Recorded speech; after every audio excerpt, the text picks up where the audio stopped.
o'clock. We'll get started. Good evening, everyone. Good afternoon, good evening. I'll go ahead and call this meeting to order on June 13th, 2023, and ask our city clerk to please call roll. Commissioner Guess? Present. Commissioner Henderson? Present. Commissioner Smith? Here. Commissioner Wilson? Present. Mayor Bray? Present. We'll ask Commissioner Henderson to do the invocation, and then we'll remain standing for the Pledge of Allegiance. Father, we hear you speaking to us to trust in you with all our heart and lean not into our own understanding, but in all thy ways acknowledge you. And you promised, God, that you would direct our paths. And so for tonight, Lord God, we lift this commission, we lift this mayor to you, Lord God, that as we make decisions, that you would direct our paths, that you would give us wisdom and that you'll give us insight. And God, we pray that the decisions that we make will be good for the masses and not just for a few. Father, we continually pray for our city employees. We continue to pray for our city and pray, oh God, that your hand of healing will be upon us all. And it's in the mighty name of Jesus the Christ that we pray and we thank you. Amen. Amen. I pledge allegiance to the flag of the United States of America and to the republic for which it stands, one nation, under God, indivisible, with liberty and justice for all.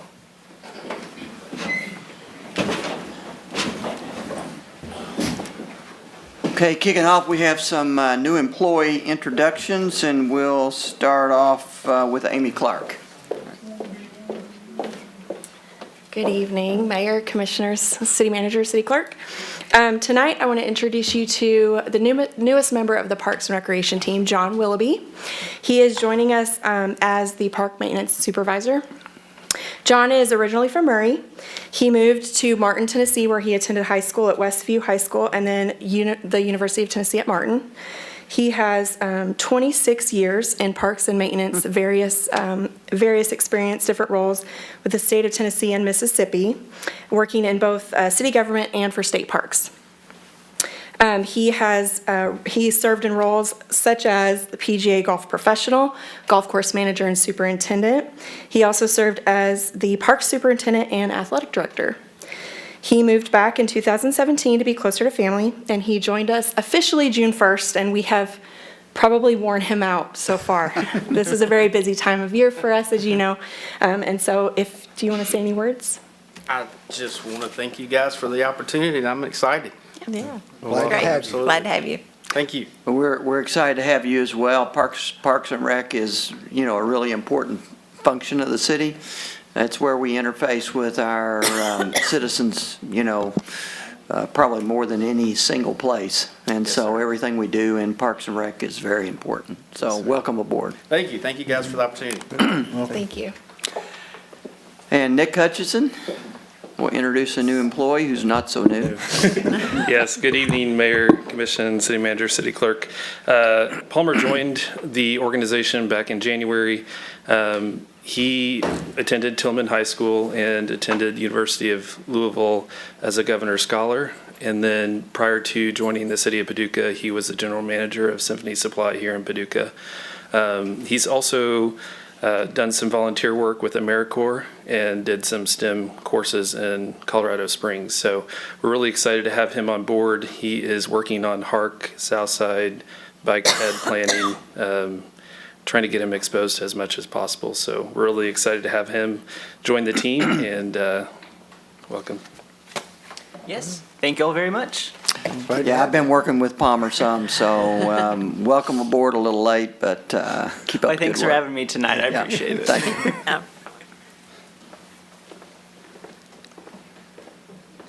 Okay, on the agenda next is an update from Mary Hammond, who runs our Convention and Visitors Bureau. Tourism is alive and well in Paducah. We've got lots of great things going on.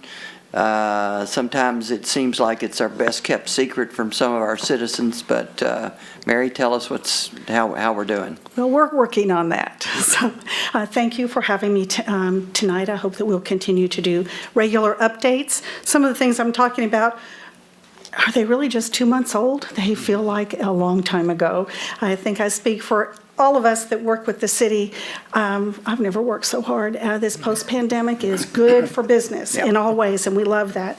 So how I was starting out was going to dovetail with the presentation, but that didn't happen, so we'll skip right in. Last month, Yiser Art Center hosted Kaihulu. Yes, it sounds a little strange. A group of musicians from Indonesia, Ambon, Indonesia, a creative city of music. Yiser and Lexi and the Wheelhouse Rousters met this group when they were in Jeonju, South Korea. And of all the 10 cities, who would have thought Paducah would bond with Indonesia? It was just super cool. So the group came here. If there were 2 or more people, they seemed like they were singing. They sang in many places, impromptu. They were such a good group of people. But the leader of the group, the one who holds my position, focal for the creative city of Ambon, stayed at my house. You may say, that's kind of weird. But I see Ronnie at all the other meetings that I go to, and we've gotten to be friends. But I have to tell you, even though he has a staff and has an office, he also teaches forestry at the university where his wife runs the department. They met in college.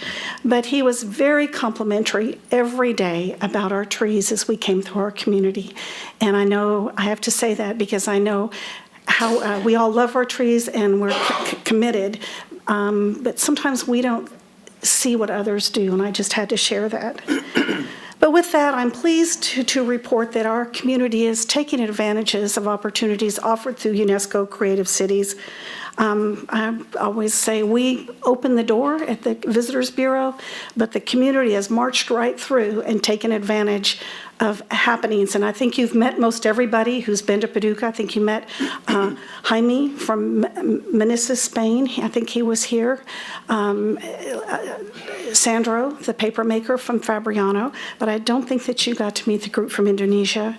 But this is all part of our 10th anniversary celebration, 10 years since we were admitted to the network. This year, because we're realizing that even after 10 years, that our visitors seem to know more than our people in Paducah. So you'll be seeing, you may have seen on Channel 6, we're regularly on the noon show. We have a 5-minute spot every other week. You may see magazine articles. You may see commercials that will begin, I think, next week.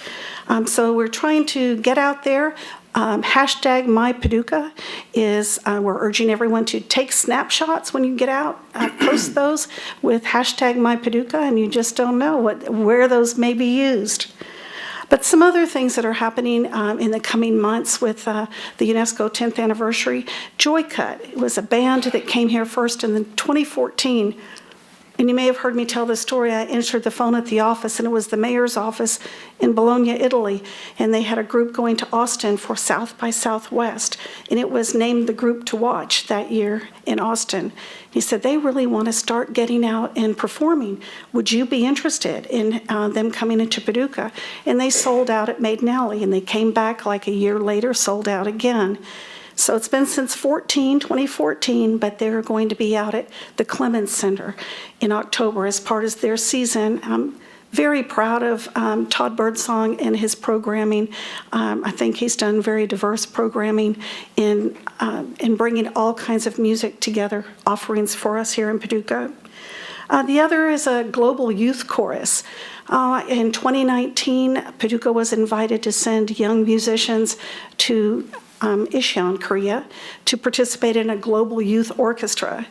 Well, you know Stephen Page, the music man right now at the Market House, and he said, this is all wonderful, but those instruments were really a pain to travel with. So he chose a global chorus. So that'll be next July, and those invitations will be going out this week, I hope, if I can get those done.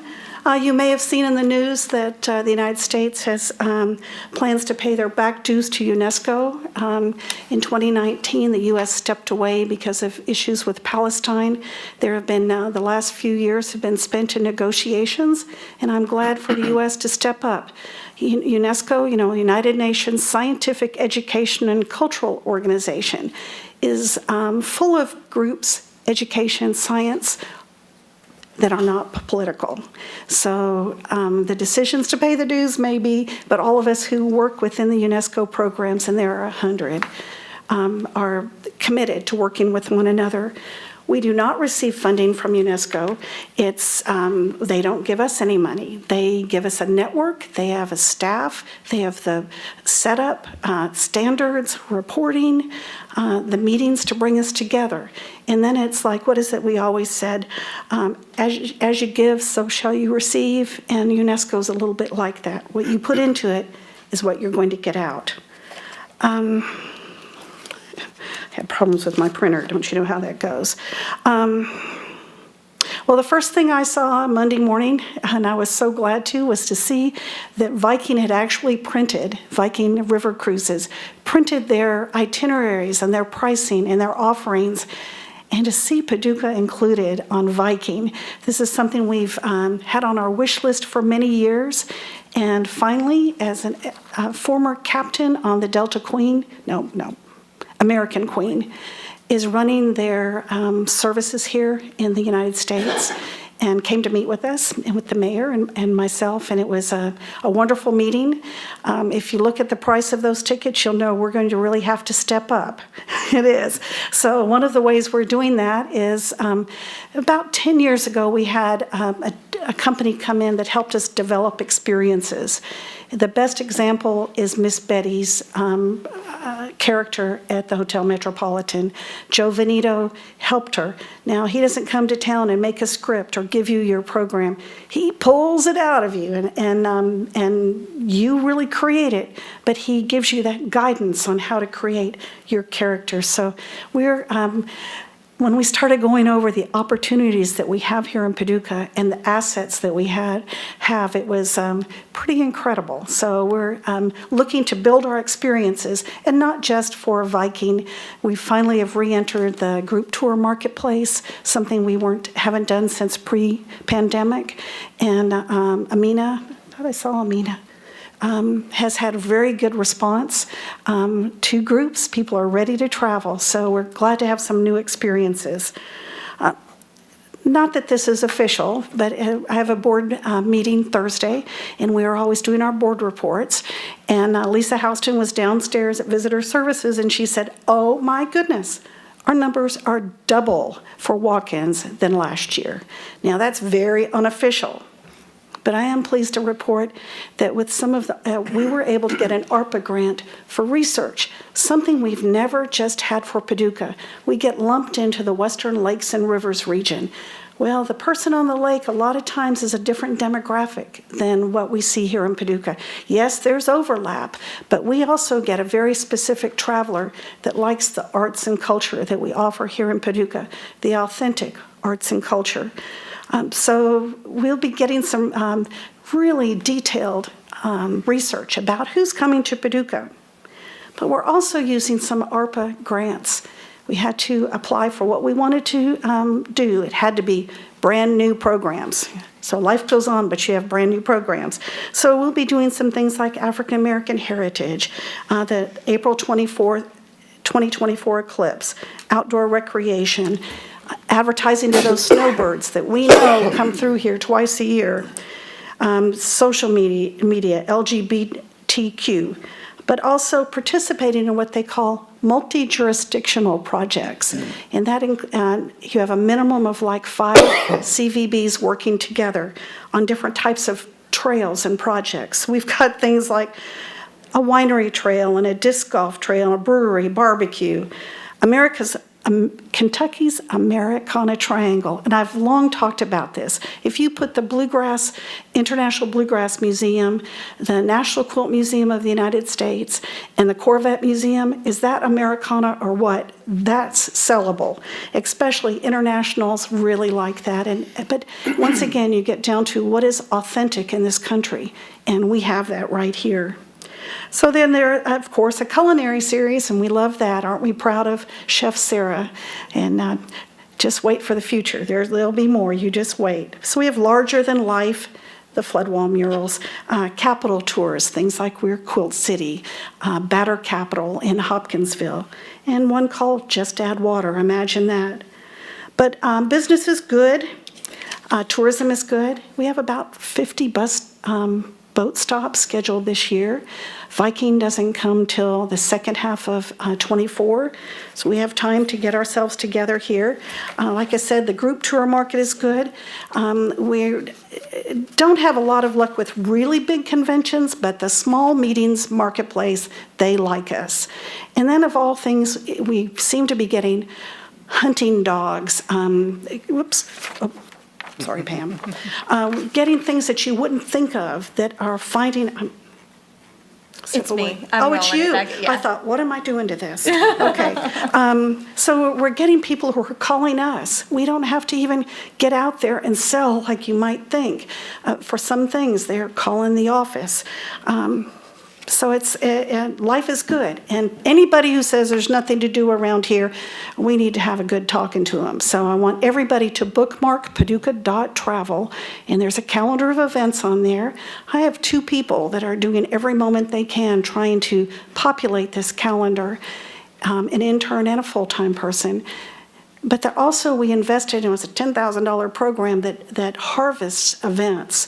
But there are certain ways you have to enter your event if you want it harvest. But there is an incredible amount of activity in this town.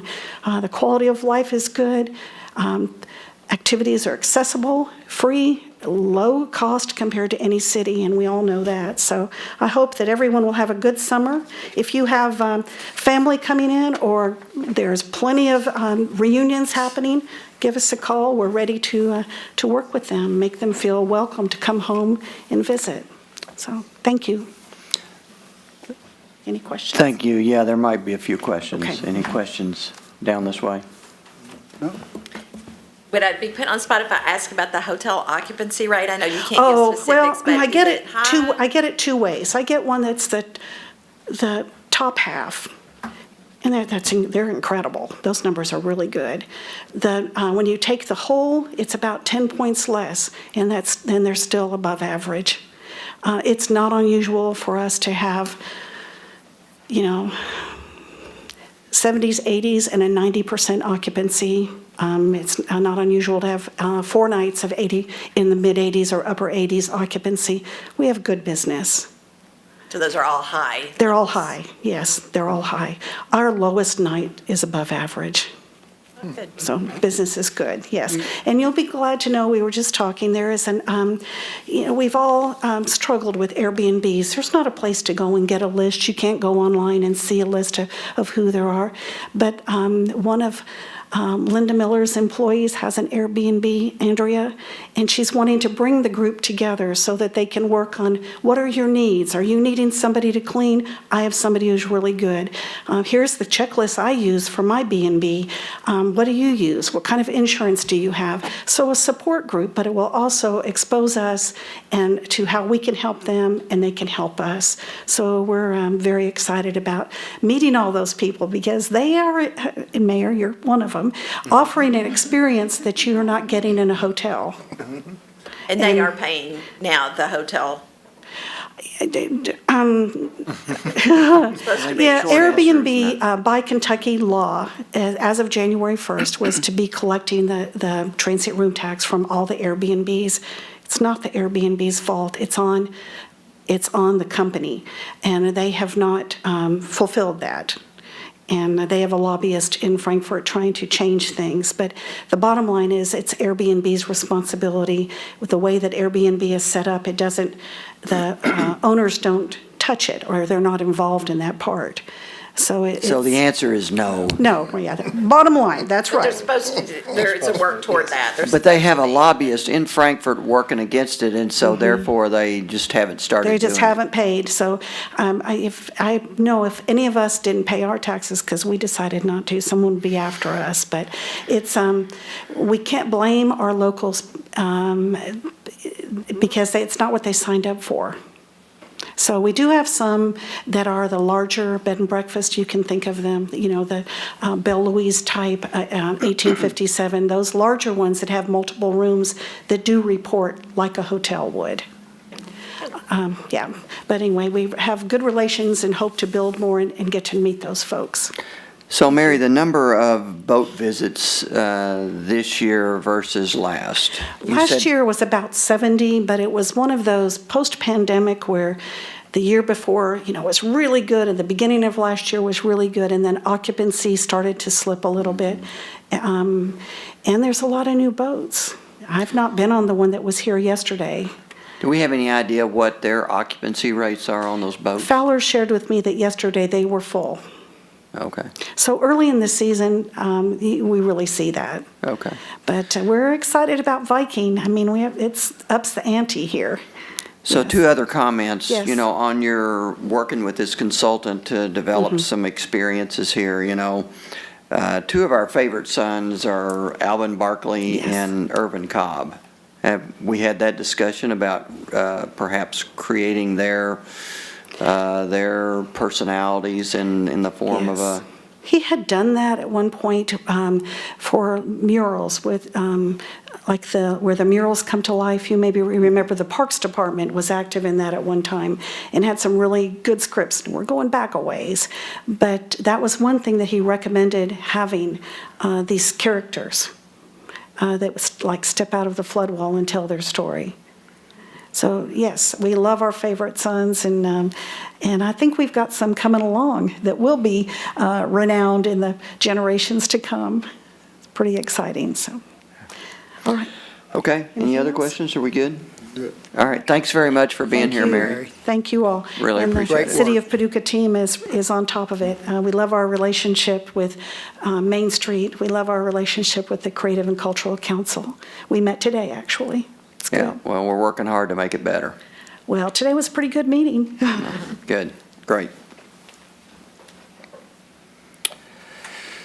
Okay, we'll move toward the agenda a little bit. City Manager, are there any additions or deletions to the agenda? Mayor, none this evening. Okay, a couple of comments before we jump into the consent agenda. Just thought I'd introduce this a little bit to the other commissioners. We've kicked around the idea for a few months, actually, about the possibility of having a Parks Advisory Board for our Parks Department.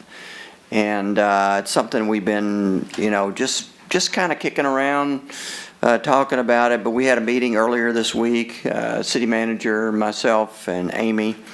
And I think, you'll be hearing more about this.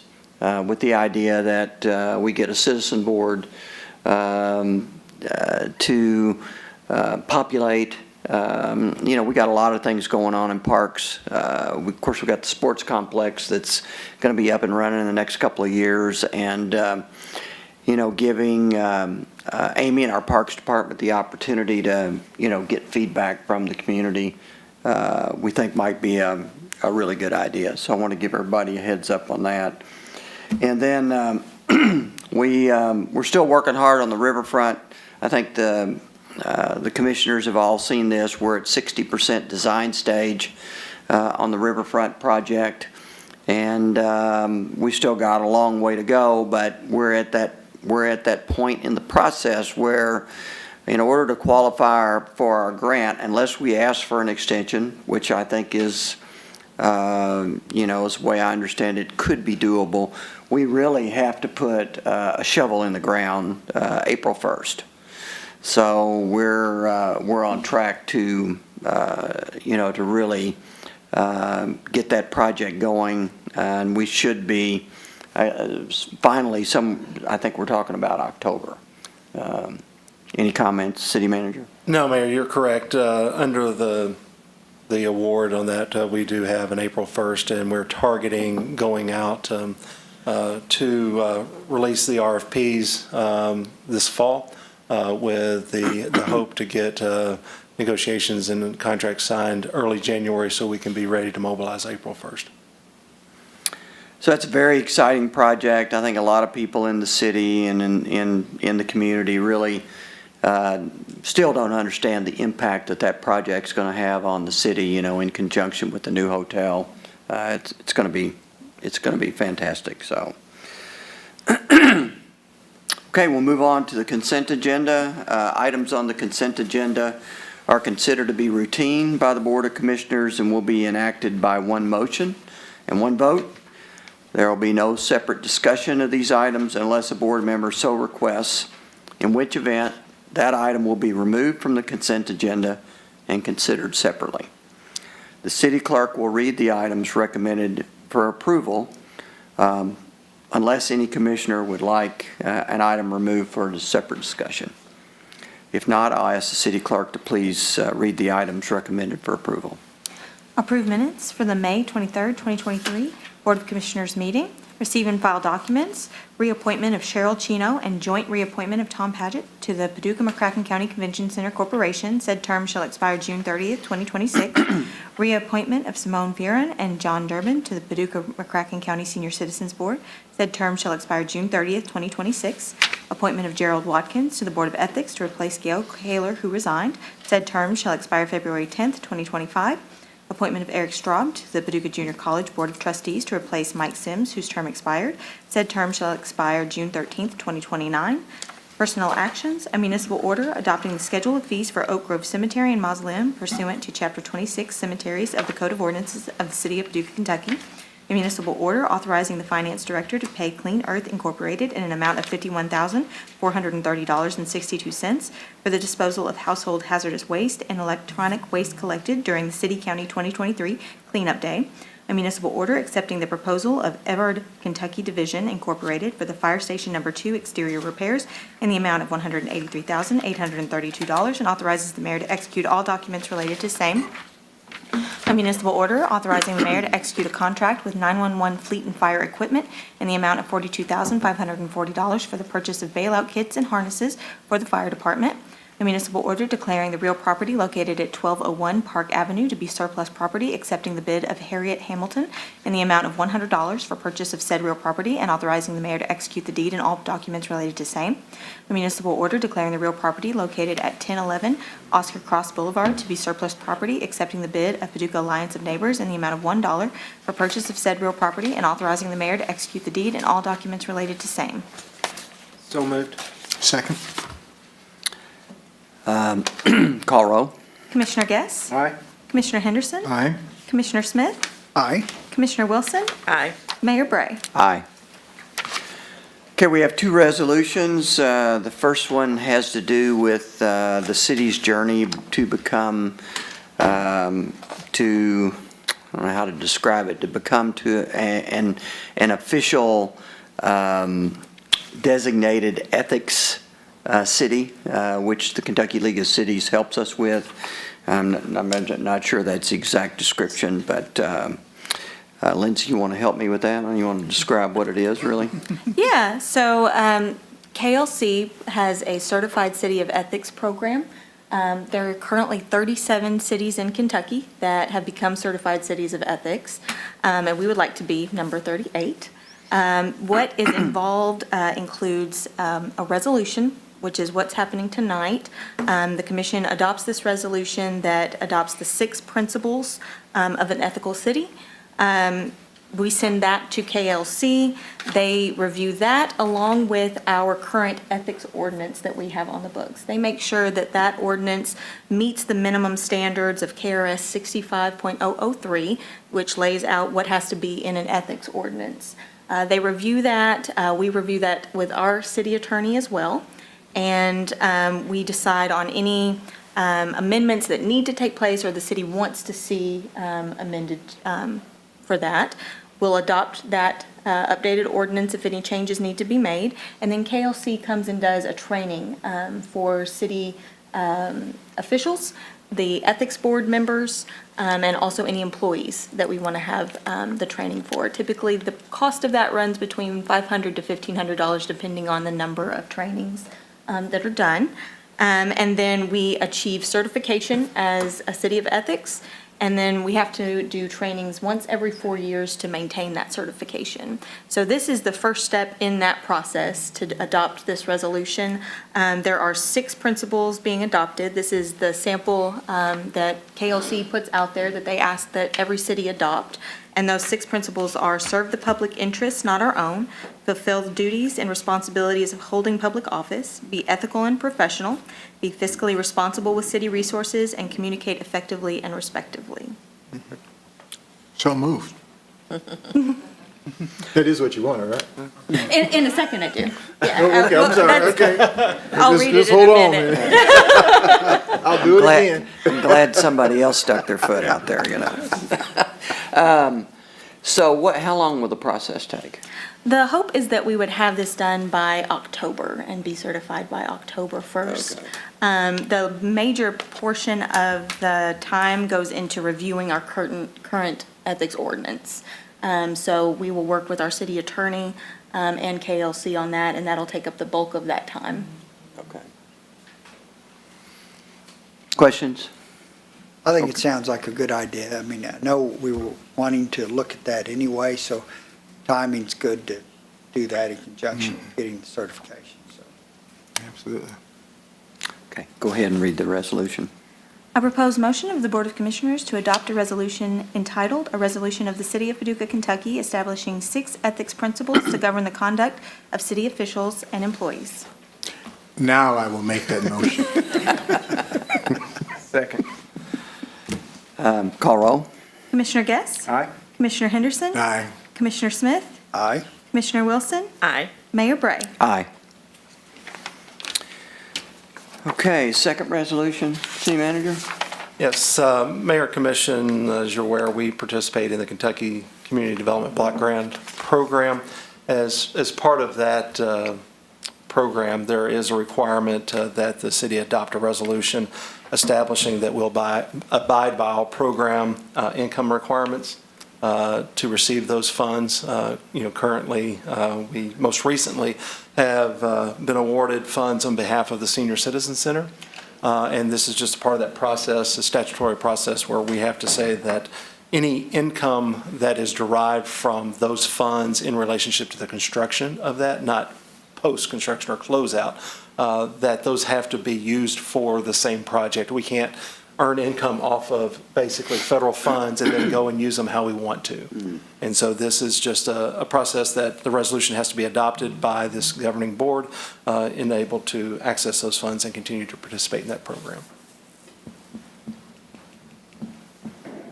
Okay. Go ahead and read it. A proposed motion of the Board of Commissioners to adopt a resolution entitled, "A Resolution of the City of Paducah, Kentucky Establishing that the city shall abide by all program income requirements for community development block grants." So moved. Second. Call roll. Commissioner Guess? Aye. Commissioner Henderson? Aye. Commissioner Smith? Aye. Commissioner Wilson? Aye. Mayor Bray? Aye. Okay, we have 4 ordinances to adopt tonight, all of which were read previously. So the first one is the contract between the city and our American Federation State, County, and Municipal Employees, AFL-CIO, Local 1586. Michelle? Good evening, Mayor, Commissioners, City Manager, and City Clerk. This is the second reading to adopt our new contract with our AFSCME employee group. HR Director Stephanie Wilcox went over the details of the contract at the last meeting, but I'll give a high-level overview since it's been a few weeks since our last meeting. So we are aligning the duration of this contract with our police and fire unions. We're also aligning the COLAs with what those unions received as well as the rest of the organization. And in return for those changes, we worked with the union on some language changes in the contract. So unless there are any questions, we do have the president of AFSCME and other representatives here to sign the contract after the board adopts it. Do any commissioners have any questions? Good to go. Okay. Go ahead and read it, please. A proposed motion of the Board of Commissioners to adopt an ordinance entitled, "An Ordinance Authorizing the Mayor to Execute an Agreement Between the City of Paducah and the American Federation of State, County, and Municipal Employees, Local 1586. This ordinance is summarized as follows, that the mayor is hereby authorized to execute an agreement and other associated documents between the City of Paducah and the American Federation of State, County, and Municipal Employees, Local 1586. This agreement shall be effective from July 1, 2023 through June 30th, 2026. So moved. Second. Call roll. Commissioner Guess? Aye. Commissioner Henderson? Aye. Commissioner Smith? Aye. Commissioner Wilson? Aye. Mayor Bray? Aye. All right, I'd like to invite the members up, but I did want to mention we really appreciate the great working relationship we have with AFSCME, and so thank you for being here. I'm happy if you don't give me money. I'm not giving you anything, I'm just signing something. That's right. I am terribly happy to do this. I guess this was mine.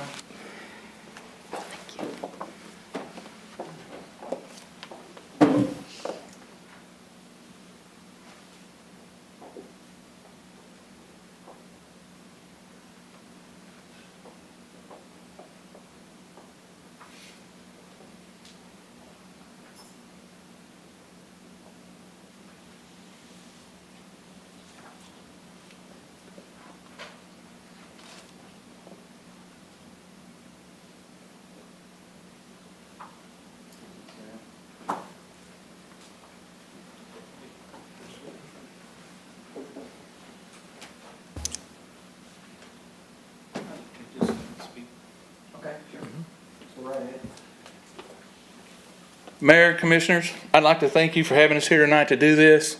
I would like to go ahead and at this time thank the City Manager, Darren Jordan, the Assistant City Manager, Michelle Smolin, and Stephanie, well, I have a hard time remembering that her name's Wilcox now, the HR Director. But we have changed the way that labor management meetings are done. And these meetings have become such a joy and such an easy time that we were able to sit down, speak to each other as adults, and handle this in one meeting. This, I know, is just kind of a combination of putting the labor forces of the city back together. But it has been in the past such a drawn-out process, something that has been so tooth and nail, so to speak. And it was such a pleasant time and such a joy to do this. And it showed that the city heard us in some of our requests, and we were willing to work to get them requests by meeting them in the middle. And I think that's what it's going to take in the future.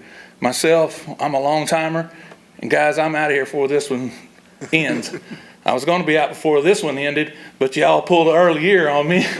So I will be out by the time this one ends, and I've been watching what's being hired, and I hope all these 9-year-olds can do what has been done over the last 20 years. It just seems like as I look out over the new staff, they're all 9 years old. But that may be because I'm pushing 60. So I really hope that it does lead to a continued easy time so that labor and management can come closer together, because that's what it takes to make our city exactly what Ms. Hammond was wanting. If we're going to make this something that we can be proud of, it's going to take both of us pulling both ends of the wagon. We're going to have to make this work. I'm also glad that I'm retiring before all them parks things come true. Thank you very much.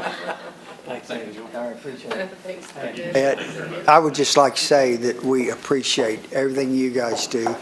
Our city always looks good, and people don't realize they get up in the morning, their street looks good and all that. I mean, I hear you guys out working early in the morning, and none of this just happens. It happens because someone's out there doing a lot of hard work, so I've thank you always said guys. that we're the force that will do what other people regret doing.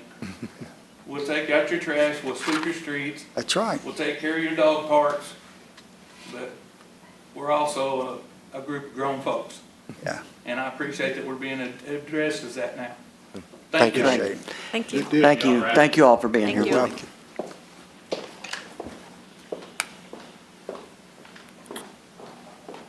Okay, we're going to talk about the fiscal budget, and Darren, do you want to talk, you want to let Lindsay read it first? Why don't you go ahead and read it, and then we'll discuss it.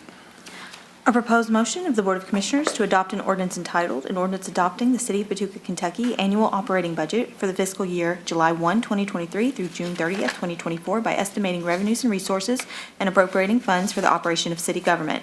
This ordinance is summarized as follows: adopting the City of Paducah annual budget for fiscal year July 1, 2023 through June 30th, 2024 by estimating revenues and resources and appropriating funds for the operation of city government at $99,258,937 and summarized by fund as follows. General Fund, $46,133,271. MAP Fund, $2,035,000. Investment, $6,195,110. TIF, $121,000. E911, $2,741,125. Court Awards, $90,800. Room tax, $1,850,000. Debt, $3,732,795. CIP, $2,153,725. Bond Fund, $17,500,000. Solid Waste, $6,975,357. Transient Boat, $137,644. Rental, $205,505. Radio Depreciation Fund, $159,780. Fleet Maintenance, $892,520. Fleet Lease Trust Fund, $2,517,065. Insurance, $1,350,845. Health Insurance, $3,534,420. Police and Fire Pension Fund, $852,655, and other trusts, $80,320. So moved. Second. Go ahead, Darren. Mayor and Commission, thank you again for your participation in this process and for the public's knowledge. You know, this is a process that takes many months to get us to this point. There's no substantial changes or any changes from when we introduced this. You know, the process began honestly in earnest in early January. We had the commission priority settings, and the general fund budget largely is based on those priorities that the commission adopted for consideration for this coming year. We talk about an amount of nearly a little over $99 million. You know, that is a lot of money. Not all of that is general fund operational money. You know, the general fund only makes up a little over $46 million of that. There are other funds that are transient funds that just pass through. You know, we get revenue similar to the room tax that's in that total amount, that it's a pass-through to Mary and the group and to fund those type of activities. You know, we do get, we have some trust funds that are in there that are to make up for previous retirement fund that we had for our professionals before we adopted the state retirement system. So that overall fund balance, really, when you think about just the general operations of the city, is actually done with that $46,000 or $46 million. It'll be instead of $46,000, $46 million. But you know, I'll answer any questions that we have. But we're again thankful for all the hard work of the finance team and all the department leadership that gave time and came to it and really came it with a sense of looking at it as we are entrusted with these dollars from the public and keeping that in mind and being mindful of that fact. So let me just, let me add a couple of comments. So it's taken me you know, 2.5 years in office, so it's taken me 3 budget cycles to really, you know, understand the process well and what we go through here. You know, as the city manager said, the process starts in January, but then the event where we come together, you know, in looking at our priorities, a strategic plan, is really the event that helps the staff really put numbers to a budget for the things that we want to work on. And so when we start thinking about things that we want to do that are going to cost money, or money that's not been budgeted, or money that's not been allocated, we need to start thinking about that in the fall, or as we get into winter and we begin preparing the budget. And so I just wanted to call out some of the things. I mean, we came together as a group and we talked about a lot of these things. What's really important is a couple of things I want to call out. Economic development. We provide well over $1 million in this budget for economic development, and that's GPED, that's the IDA, that's the airport, it's Sprocket, it's business recruitment efforts. That money is sprinkled into the budget in different areas, but it's focused on economic development, which is a big part of what we're responsible to do. We also have made investments in the Southside, significant investments in the Southside. Paxton Park Golf Course, where we own that, and we've increased our investment in that for this year.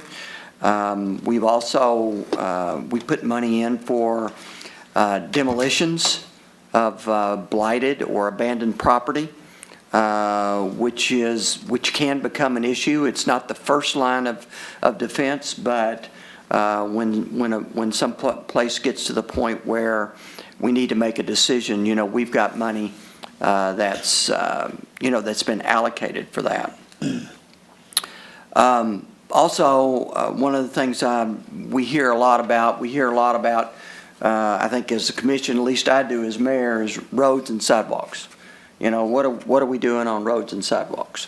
So this year on street rehabilitations, we have a 30% increase in the money that we're allocating for that. So there's a number of things that are buried in the budget that I think it's important to call out.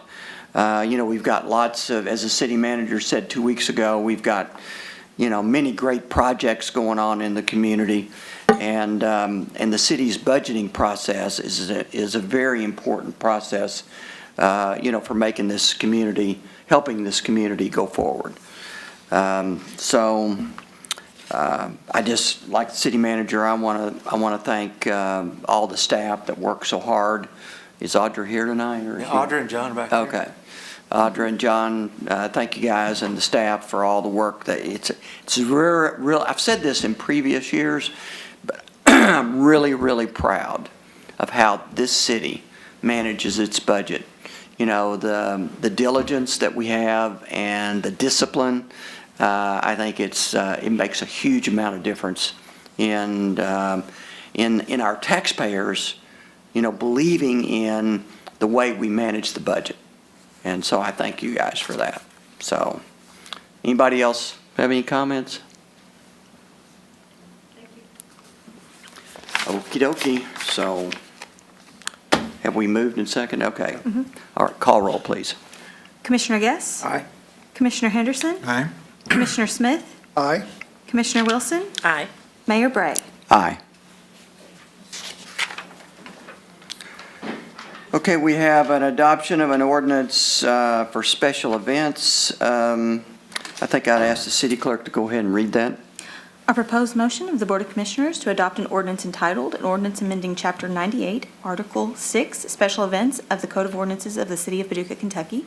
This ordinance is summarized as follows. This ordinance amends Chapter 98, Article 6, Special Events of the Code of Ordinances of the City of Paducah, Kentucky, to codify the requirements for issuance of a special event permit. So moved. Second. We discussed this a couple of weeks ago. Are we okay? Everybody ready? Okay. Call roll, please. Commissioner Guess? Aye. Commissioner Henderson? Aye. Commissioner Smith? Aye. Commissioner Wilson? Aye. Mayor Bray? Aye.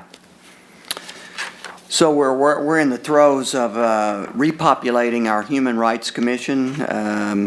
We actually had some interviews, discussions today with prospective members But this, I'll let City Clerk read this, but this moves our number of board members from 5 to 7. So go ahead and read it.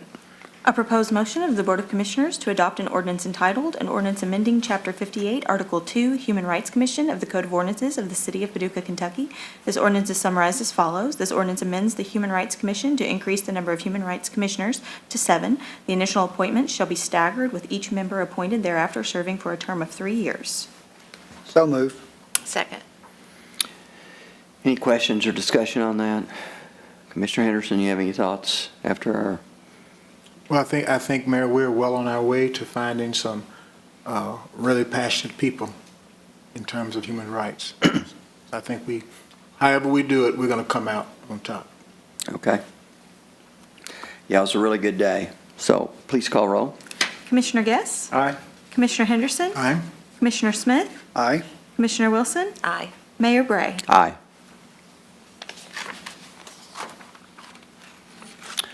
Okay, we have 4 ordinances to introduce tonight.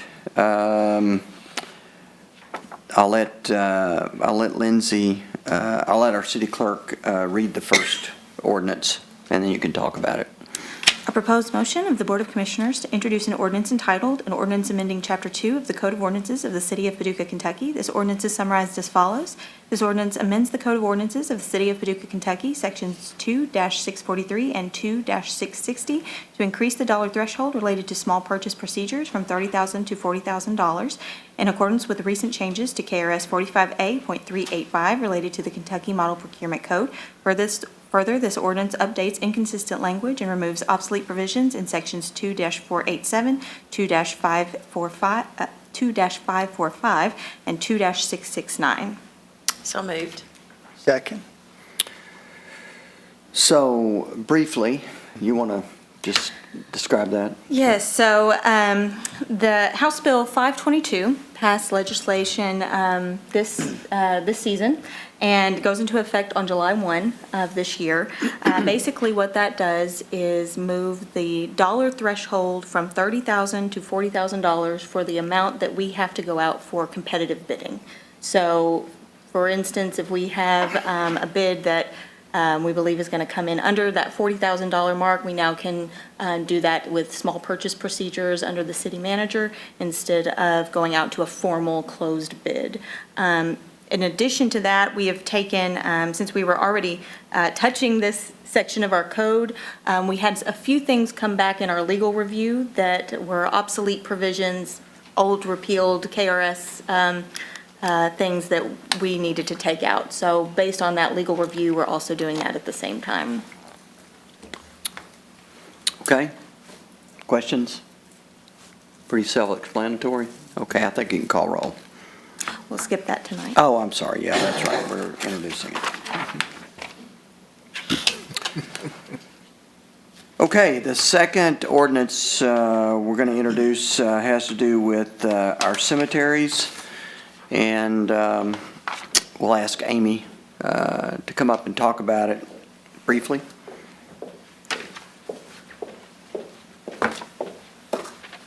Good evening. So a couple weeks ago, we talked about Oak Grove Cemetery.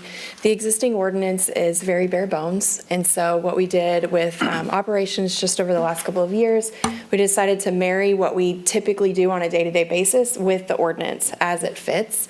And so that's what you have for approval tonight, is just a update to the ordinance to include policies and procedures that we already have in effect, as well as some changes to the legislation in regards to the use of cemeteries as sacred burial grounds and things like that. So this will also, we already approved the municipal order for the schedule of fees, but that's also included, language is also included in the ordinance for that as well.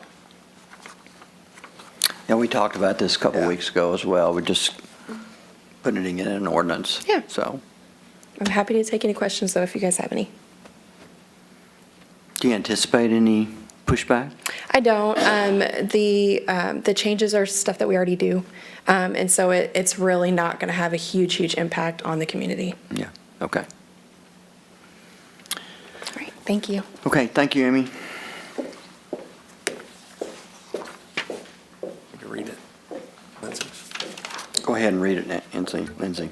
A proposed motion of the Board of Commissioners to introduce an ordinance entitled, an ordinance repealing Chapter 26 Cemeteries, Articles 1 and 2 of the Code of Ordinances of the City of Paducah, Kentucky, and replacing them in their entirety.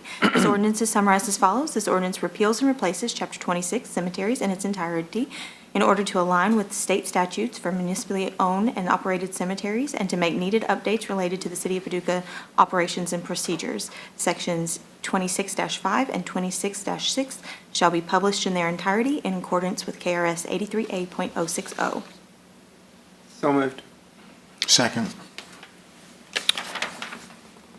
Okay, Nick, the next ordinance that we have to introduce is our housing and economic incentives and program for the Southside, which we've been discussing, but give us an overview.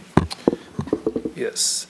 So we presented this at the last commission meeting, but just to recap what the Southside incentives are, we're approaching it from two perspectives. The first is for the commercial side, and the commercial incentives are eligible to any business within the Southside boundary, so that's all 8 neighborhoods. The residential side is specifically for the Walter Jeton neighborhood. So when we're talking about the commercial incentives, they are for roof stabilization and for facade beautification. On the residential side, the first is for infill development, so there's a minimum of a $50,000 investment. This is similar to what we did in Fountain Avenue. And then the second is for a microloan, a beautification grant that's a micro with a minimum of $500 for minimum investment. There was question about eligibility of properties with a active property maintenance code violation. As it currently is written, properties that have an active violation would not be eligible, but we would certainly be open to modifying that provision if the commission wishes to allow that. So to explain that, if somebody is in violation, they have a code violation, then they would not be eligible. And it has been suggested that maybe, maybe that would be a way to help people, that really can't afford, to get out of code or violation status. We've talked about it, and I think wanted to, bring it up to, this is the first reading, so if we want to change it, we could before we finalize it. But I think there was a lot, big discussion, I know, city manager, a big discussion about it, and then we arrived at this decision, and then, as a second thought, we thought, well, we just want to make sure that we're doing the right thing. But, in my view, the whole program is somewhat of a pilot. Mm-hmm. I mean, I feel like that we're introducing a lot of these things, for specifically the Walter Jeton, in hopes that it'll catch on, mm-hmm. and in hopes that, that we'll expand it. Yep. And so if we encounter some situations where this would make sense, we can change it. But I just want to throw out that. And the planning team did go out with the code enforcement officer for the Walter Jeton neighborhood to do a ride along, and there really wasn't a lot of active code cases in the neighborhood. There was a lot of properties that were kind of on that cusp. Maybe if they didn't receive the assistance, they could start to head down that path. But as it stands at this time, there wasn't a lot of active cases. So, I'm okay to move forward, It suits me too. I mean, it's not like there's a ton of money. So, I mean, maybe if you had a whole lot of money put to it, then you might consider that. But, if someone's not keeping their grass mowed, can't afford to keep their grass mowed or whatever, mm-hmm. The $500 is probably just buying another year or two before they go back in that situation. But, you have someone, maybe it would really help on a long-term basis, so. Yep. That's how I look at it. In these the applications will be received first come, first serve, and the applications will be available online. So after this is approved, we will have that accessible on the website. And they're just for owner-occupied homes, correct? Correct. That's great. So then how do we, again, I guess my question still would be, how do we get this information to people who don't have access to internet, who can't Yeah. navigate internet, or? Yeah, so that's where we're going to use the Southside Steering Committee and their networks. And then we also have a number of other community partners that we're going to be using to get that information out to the neighborhood. So, to that point, I mean, would it be feasible to do a drop or a mail drop or a drop on every home? I mean, the Walter Jeton, I mean, no, it's not. It's approximately a 6-block area, so it's not, Yeah. it's not too large. It wouldn't be unreasonable to do a mailer to notify properties that they would be eligible of I the think we should, incentive. Yeah. to your point, I think that would be a good idea, just, because what we want is, we want people to want to do this. Mhm. We want to spend the money. Yes. We may run out of money in our budget, Yes. but to me, that's a good problem, and then we figure out how to deal with that. Yep. When it happens. Yeah, I anticipate the demand to far exceed the available funding, so we're really excited for this opportunity. I think that's an excellent idea, but then I'm always about the personal touch. Because again, you still have people who Won't read their mail? won't read their mail, think it's junk or mail. whatever the issue might be, and so they miss it too. And so I don't know how we would Yeah, work that, if that's a possibility. yeah. And Letter from the city. I think that's Now, that's a good point. Just telling you. That is a good You're speaking point. from experience. That's the Commissioner value Henderson. add of the Southside Steering Committee and those networks and the personal, especially, the faith-based organizations and those personal connections that they have.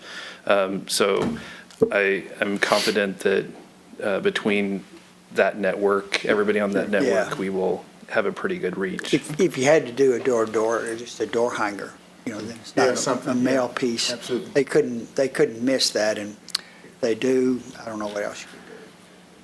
We have a hand raised in the audience. What do we do about that? That's kind of with Mr. Henderson. What's wrong with this door-to-door survey? Sit down and talk with elderly women, those that may not have, they may have mental disabilities or some kind of disabilities.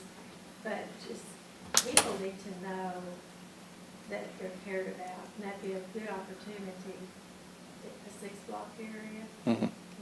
I can see a survey going on there on a personal level, as well as the membership. Thank you. We'll certainly take that under advisement. And, mental health has been one of this commission's priorities, and so, appreciate the feedback, so. Yep. Okay. Thank you, Nick. Thanks. Would you read the ordinance, please? A proposed motion of the Board of Commissioners to introduce an ordinance entitled, an ordinance amending Chapter 34 of the Code of Ordinances of the City of Paducah, Kentucky to create new articles related to Southside incentives. This ordinance is summarized as follows. This ordinance amends the Code of Ordinances of the City of Paducah, Kentucky to add new articles to create a Southside Business Improvement Grant Program, Home Rehabilitation and New Construction Grant Program, and Southside Home Repair Micro Grant. So moved. Second. Okay, and the last ordinance to introduce is a budget amendment for an investment fund transfer. I'll let Lindsay read it and Okay. Go ahead, Lindsay. please. A proposed motion of the Board of Commissioners to introduce an ordinance entitled, an ordinance amending ordinance number 2022-06-8740, entitled an ordinance adopting the City of Paducah, Kentucky annual operating budget for the fiscal year July 1, 2022 through June 30th, 2023 by estimating revenues and resources and appropriating funds for the operation of city government.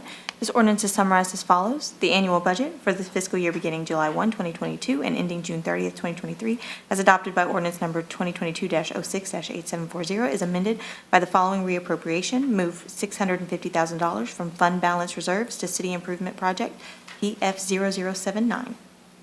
So moved. Second. Mayor and Commission, because of the better-than-expected interest rates, our fund balance in the investment fund has grown to where we actually have additional funds that we weren't expected. And we think that taking these funds, is $650,000 from that investment fund balance and putting it into our facilities maintenance, which we've been building up so we can start doing some more of those projects and continue to build not only for our existing needs, but also the future development needs in that fund balance. And so that's what this is related to. Yeah, so one of the priorities that came through our commission priority meeting strategic plan was we heard from the department heads that, there was a need to upgrade some of our facilities. And then we have been working for some time to really figure out a way to put money into a fund for long-term major upgrades. So this is all part of that process, and hopefully it'll help us get over the hump for this year anyway. So. Okay, we have two discussion items, and the first one is an overview of our Paducah census data. And this is something that Nick and I have been talking with for a number of months. Population in Paducah increased at the last census, and one of the things that I've maintained is we need to understand what happened in the census. Where did the increase come from? What actions that we've been taking drove those increases, and where are there opportunities to further grow in perhaps different areas. So the only way we can do that is to try to understand our data better. So Nick, Absolutely. Take it away. So this is, all this data that is in this presentation is accessible from the U.S. Census Bureau. And so they do a large census every 10 years, and then they update and do annual projections every year. So we can generally get current up-to-date data pretty quickly, and it can get pretty granular. So if there's any additional information that you guys would like to have, I'd be happy to provide that information. So just looking at total population change, as the mayor mentioned, the population change from 2010 census to 2020 was an 8.44% increase. This is a pretty large increase, one of the largest that Paducah has seen recently, bringing our population in 2020 to 27,000, just over 27,000. Kentucky as a whole had a population increase of 3.8%, and the United States at 7.4%. So looking at the areas, in comparison to other communities across the Commonwealth, this is the 2010 census. So McCracken County had 65,000, Davies 96, and Warren County 113,000. So the darker shade of blue is higher concentrations of population density, which makes sense because those are the larger metros in the state of Kentucky. Now going to the 2020 census, McCracken County saw a 3.5% increase, Davies 6.88, and Warren County at a 18.24. We're really seeing a lot of that pressure on the interstate corridor from Louisville down to Bowling Green, and the pressure from Nashville and Louisville and Elizabethtown is just, they've had a lot of large economic development projects recently, so there's been a substantial population increase in conjunction with a lot of those different factors. As a whole, rural parts of Kentucky are continually losing population, and the larger metros continue to gain in population. So anything in a darker shaded blue, again, is a population growth. Anything in the darker shade of red is a population loss. So Eastern Kentucky is still struggling with retaining and attracting population to their communities. There's been, work taking place to retool their economy and try to shift these changes. Now, shifting to Paducah specifically, McCracken County, the top census tracts with the highest growth were Lone Oak, downtown Fountain Avenue, and another kind of secondary area of Lone Oak. And I will have a map later on in the presentation showing these different areas. I wanted to highlight the Fountain Avenue specifically because the Fountain Avenue Neighborhood Revitalization Project was a large investment by the city, and it shows that these numbers show that that investment pays off. So it was an 88.7% increase in population from 2010 to 2020. Wow. So looking at the Fountain Avenue census tract, it does capture a little bit beyond what we classically define as Fountain Avenue. It goes all the way up to Park Avenue on the north side, and then all the way down to Kentucky Avenue on the south side. So it's a little bit broader, but generally it gives you a good idea of kind of the statistics of the neighborhood. And there were no apartment buildings or any changes like that which you might expect to see with such a large increase. There wasn't anything built or new in that area, correct? So there wasn't any new large multi-family units built. Most of it was single or two-family units. But and here you'll see down here at the bottom, houses built between 2010 and 2019 was 68. The actual Fountain Avenue neighborhood project started in 2007 officially.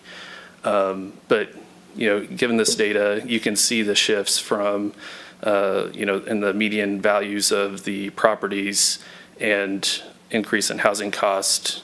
The one thing is the total housing units did decrease, and that was because of the demolition of the Paducah Housing Authority complex for the health park. So that took out some housing units, and so that's why we see that shift from 913 units in 2010 to the 793 in 2021. But, the vacant housing units transitioning from 313 down to 73. And the way the Census Bureau classifies vacancy rates, I have that defined later on in the presentation.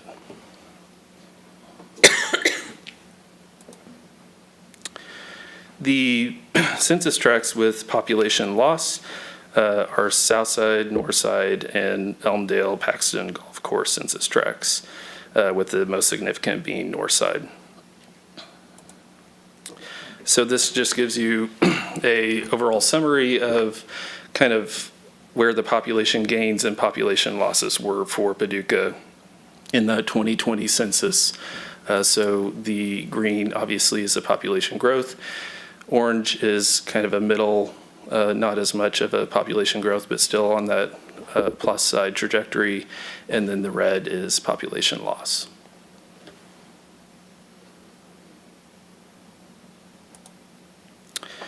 When we look at our overall population and looking at the workforce development, it's important to understand the characteristics of our community.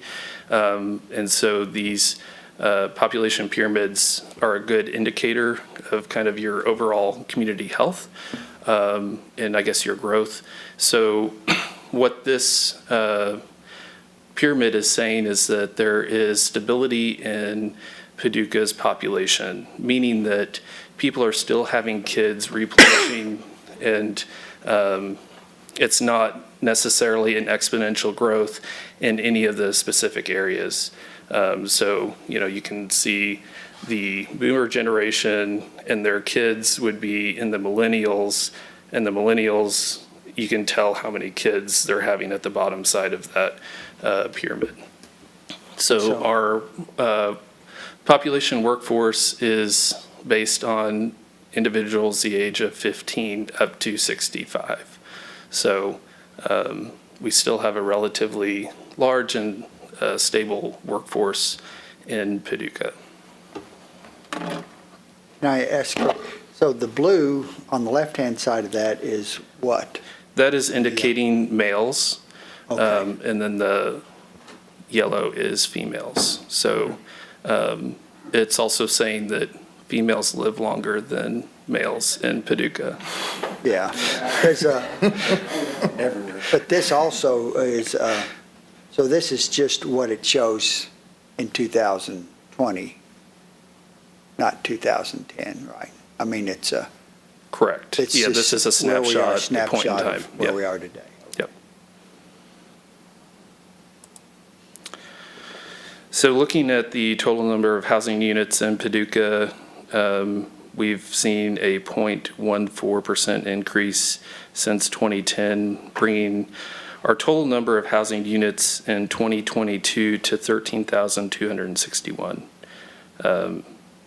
There's a housing shortage here, just like every community across the country. But I think what makes Paducah unique is that a lot of our housing stock and inventory is not necessarily compatible with the housing choice and preference that people choose today.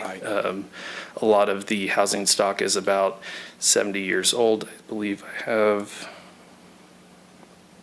I think I have it broken down somewhere in this presentation, but a lot of it was created for the gaseous diffusion plant as, rapid housing post-World War II. And so those are typically like a 2-bedroom, 1-bath, and that typically doesn't meet the needs of the community today. So looking at our housing occupancy, our tenure, so again, number of occupied housing units is 11,493.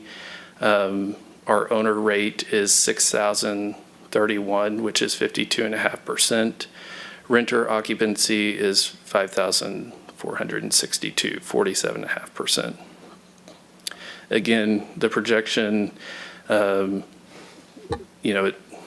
it's kind of odd. Typically, we would see a larger decrease in home ownership and a higher increase in rental, but for whatever reason, census is not making that projection. So I'm going to dig into that a little bit more and figure out why that 44% is the way it is, see if I can figure out any factors that would contribute to that. So Nick, this 2022 data you have up there, that's updated census data, or Yeah. is it live data? I mean, is it actual data? Is it projected, or? It's live. It's just when they do the 10-year census, they actually hire paid staff to go into the communities and do in-person surveys and data collection. It's a lot more intensive than what they do in the off years. So there's a lot of information that you can get in digital platforms to support this information. Okay. So what is, I know it's 2010 versus 2022, you have an increase both owner and renters. So looks like the 2010 data is missing some sort of demographic or something, because that adds up to 90% about versus. Well, and what this doesn't also show is the vacant units, so that would capture any of the difference between the two So figures. this would show 2022, there are basically no vacant units. Or it'd be Very few. insignificant. Yeah. Yeah, I don't know about that.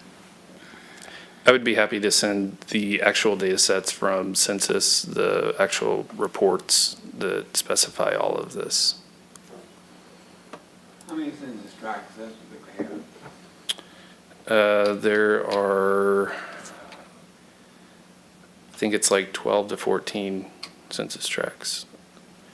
I don't know that exact number off the top of my head. So when we're looking at the vacant housing units, the census will capture vacancy in properties that are for rent but not rented. They're for sale. They may have sold, but they're not occupied, or it's just a seasonal property, or it could just be vacant in general. Also provided home ownership rate. A national trend is, people are veering away from home ownership and going to rental. So, 97 in the 15 to 24, that's a little bit lower than what we would normally anticipate, but, nothing uncommon there.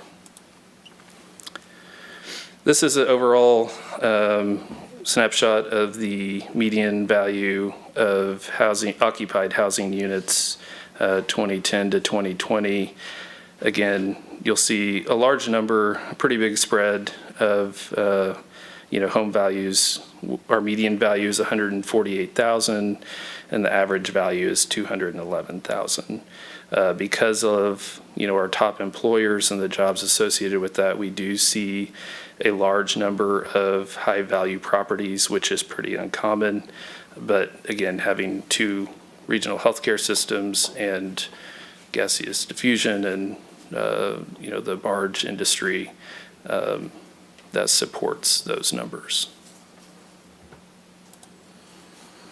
Affordability index, so this looks at what the median family income is and what it would cost to get a mortgage. So basically, if the value is at 100, they would have just the right amount of money to qualify for a mortgage. Paducah is at 133, which means that we are still affordable, in comparison to other markets and communities across the country. So, the data says that 19% of the median income is used for housing cost, for a mortgage specifically. The median household income is $41,325 in 2022. In Kentucky, the median household income is $55,000, and in the United States, the median income is $70,784. They project in 2027 the median household income is $51,000. Our median household income is lower just because of a lot of the workforce is in retail and food industry. We also have a pretty large percent of public housing compared to other cities. Is that an accurate statement? I don't know the accuracy of that. I don't know. I mean, where do you get that? I just know it used to be that it seemed like there was like close to 25% of Paducah residents lived in some sort of subsidized housing, whether it be Section 8 or. So they would have a lower income because of that. I don't think we had that much in. I've never seen that public number. housing. It's a lot of it's been taken down. Well, I know, we've taken down a couple, but I don't know how, I just don't know how. HUD regulates the number of affordable housing units are available in a community that are directly HUD funded. In terms of subsidy recipients, I'm not sure of that figure, but I would be happy to reach out to the housing authority. Could we get an idea how we rank among other cities in the state that? So when you look at our total workforce, we have a workforce population of about 12,000 people. Top industry is education and healthcare. Second is that retail trade, and third is the arts, entertainment, food service.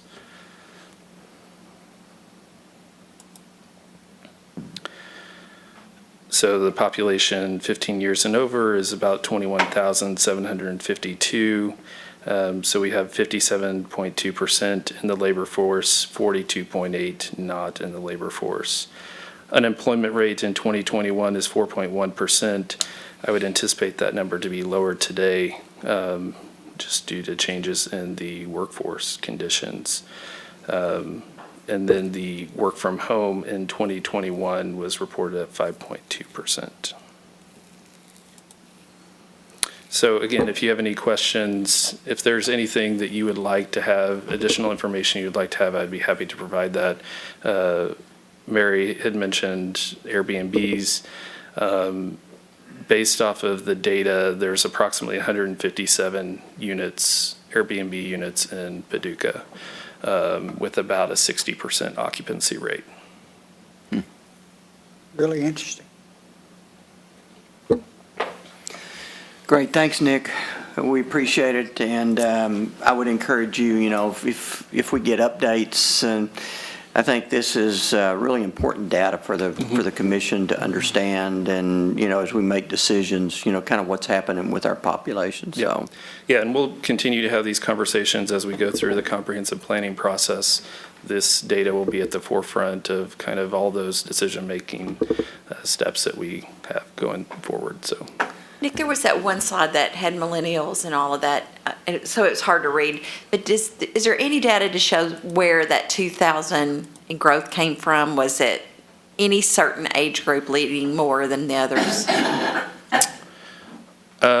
It wouldn't be captured in this, but I can certainly get that for you. Okay, I've asked that and not been able to find that information. Yeah. So I just wonder if it was young professionals or if it, where it really came from. Yeah. I mean, just looking at the data, I think that there was a large increase in that millennial Gen X segment. So, but I can certainly send that to you. That'd be great. Thank you. Would that be in the form of like this same graph, only for 2010? Do you have that data? I can certainly do a projection to show a comparison of the two. Yeah. Or I can just show the data, however you would like. one of the things that was that I noted, all over the state, cities are growing and the more rural, population's declining. And I think it points out the importance of a city, making investments. People want to be closer to amenities. Not everybody, but that is a nationwide trend. And it's something that really kind of has worked against Paducah in the past because people are moving to Nashville, Louisville, Indianapolis, Columbus. But I think that if we get out there and compete, for population with the investments that we make, then we can even the playing field a little bit. But people are definitely, want to be closer to amenities. Yeah, it's a global phenomenon. It's, the industrialization and digitalization of the economy and those shift in the industries that is causing that transition. So certainly, something that we need to be aware of as we work in the areas of workforce development, economic development, just because it is a very competitive market. Another thing, it also, to me, kind of points out the importance of regionalization. When we go out and work economic development-wise, we've got, the counties that surround us, maybe Callaway County not so much, but some of the other counties, have had decreases in population. And I think it's important for us to, when we can, is to work on projects together. That's something I've tried to practice a lot, working with some of the other county judges and other smaller cities. So. The University of Louisville has a review that they presented at the Regional Chamber Alliance meeting and some other meetings. And our county, I mean, McCracken and Paducah was one of the only ones in this whole region expected to see any growth in 2030. So, I mean, it impacts us if the other counties aren't growing as well. Right. Yeah. So the investment we make in regionalization, is I think is important, so. Yeah. And amenities, Right. quality of Yeah. life, yeah. Yeah, Right. quality of life, housing, and education. And I will say, I was recently at a meeting, the meeting with the Federal Reserve St. Louis, the work going on at the hub for workforce development for high school students is phenomenal. And so, tracking their progress and seeing those kids transition into these careers is really, really great to see. So I think they need to do a better job of maybe telling the story, because I wasn't aware of all the programs and resources they had out there, but it is a pretty tremendous program. Also, something that's really stood out to me is like the Fountain Avenue project in Lower Town, which is a much older project. Mhm. Really, that does show that investment in the neighborhoods pays off. Absolutely. Let's push it. Yeah. Okay. All right, Nick. That's it. Thank you very much. We appreciate it. Okay, the final discussion item for tonight is I just want to provide a little bit of an update on 911. And the city manager can help me with this, but we've received, a couple of bids. And so we've got we're going through the process, the selection process, with a couple of vendors for 911. We know the range that it's going to cost us. It's in the, it's in the $10 to $11 million range. Is kind of what we believe at this point. So we've kind of got our eye on that. And so we're starting through that process. I think some of the hard work is still before us, though, because we have to make a decision about funding. In short, the city and county really do not have money in their budget to pay for this equipment. It's not there. The city and county both contribute out of their general funds to the operations of 911 every year.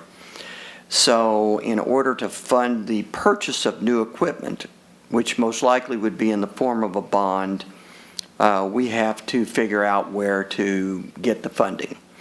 And so there's a couple of things that are being discussed, possibilities of where that funding will come from. We've gone over this before, but as going back 30 years, our citizens contributed toward 911 through landline fees. We all know what's happened to landline phone lines. They've pretty much gone away. And so that funding has all disappeared. So we're here at that juncture, the precipice, if you will, where we need to make a decision. A couple things that are happening. The city and county are getting together on Monday to sit down together and talk about 911. On Friday of this week, the city manager and I are meeting with some folks from Kenton County, which is in northern Kentucky, where they implemented a fee structure on parcels. So a little different strategy from adding it to a water bill, as an example, or something like that. So I'm not sure what we'll settle on,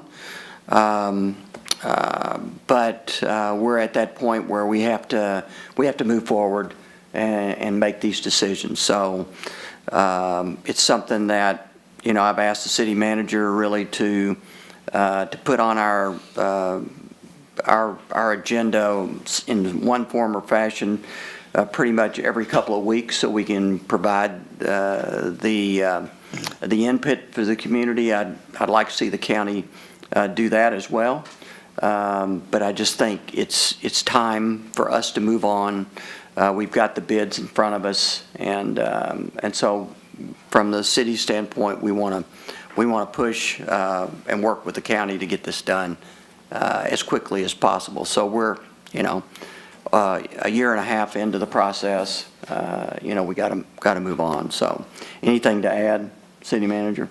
No, Mayor, Commission, you recall there was a 911 working group that got us to move forward, and really, for that year that they spent, really laid a great foundation for us to even get this far. A lot more movement than had been seen on this issue from a historical perspective.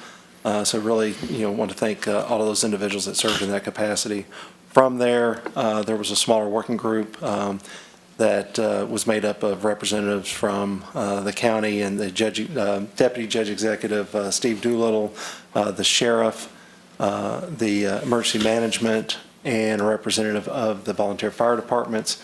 From the city, it was representative from the police, the fire, city manager's office, and 911.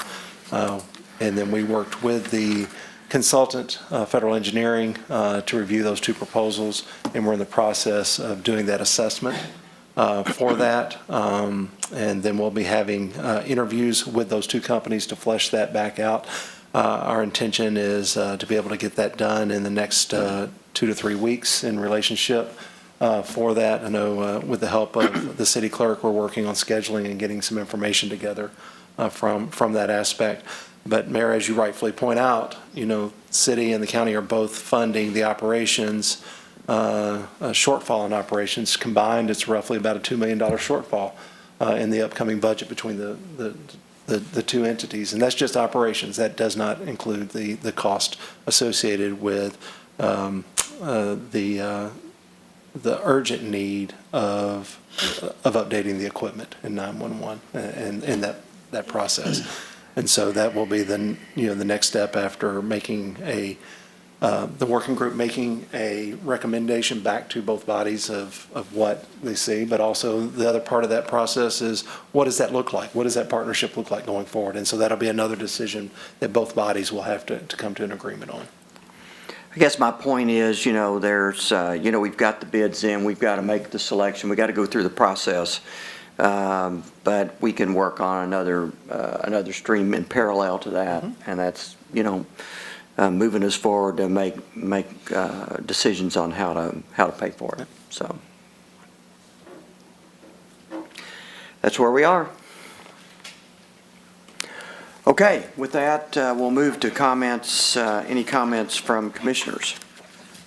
I've got one. Okay. Just a question, you keep driving by the Paducah building, it looks rougher and rougher and rougher. Surely it's a health issue. I don't know if there's any updates on the situation with the Paducah building, but it's not getting any better.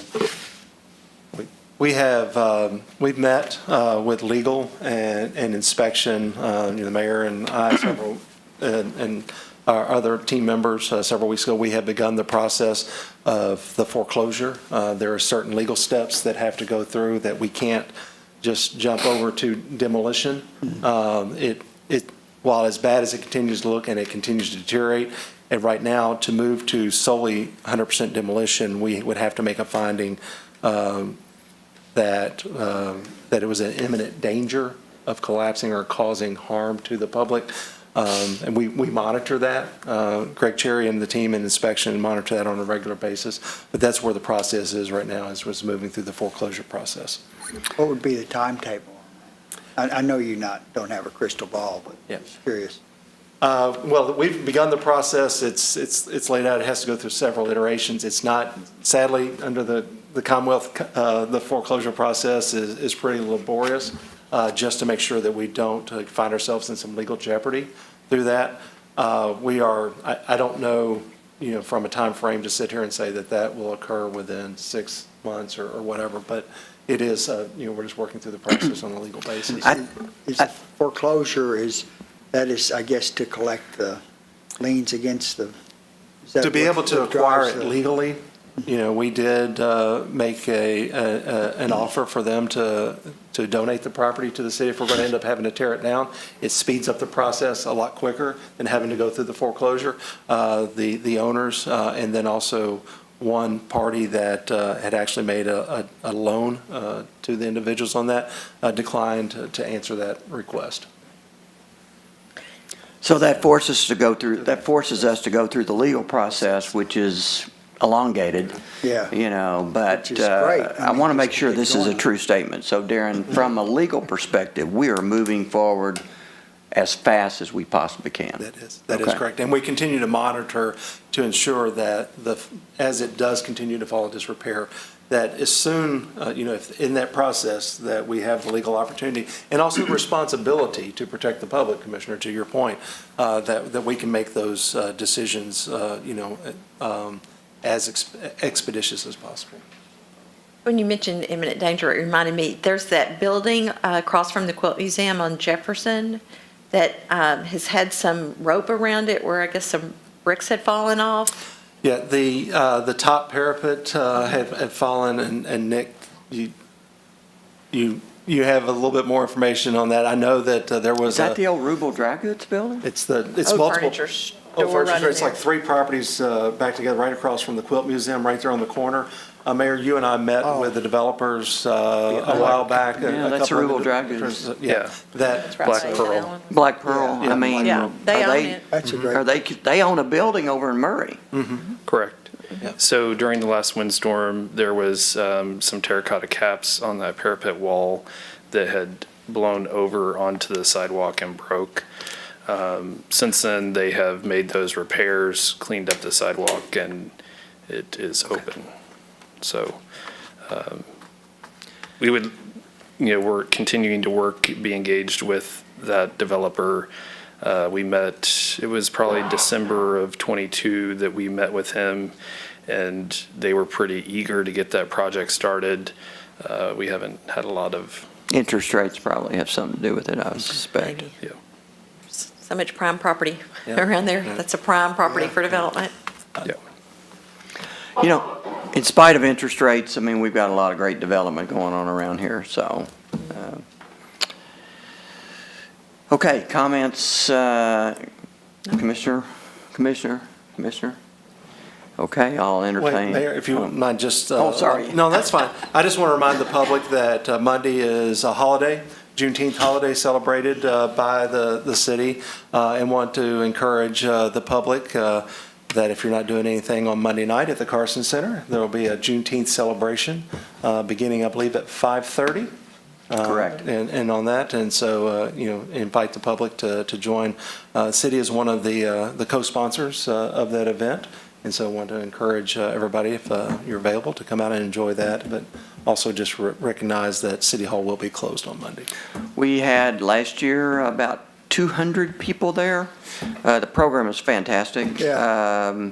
This year, I don't know that we're going to double it, but we definitely anticipate, more people there. So I would welcome commissioners and anybody else to be there. Carson Center has been a fantastic partner on this, and, they really made a difference, and it's going to be a really high-quality program, so. The fee is $20, but it also includes a meal, It does. box And meal, so it's a good entertainment. deal, and it's a lot of fun. Right. Thank you. Okay, now I will entertain a motion for adjourn. So moved. Second. Call roll. Commissioner Guess? Aye. Commissioner Henderson? Aye. Commissioner Smith? Aye. Commissioner Wilson? Aye. Mayor Bray? Aye. Thanks, everybody.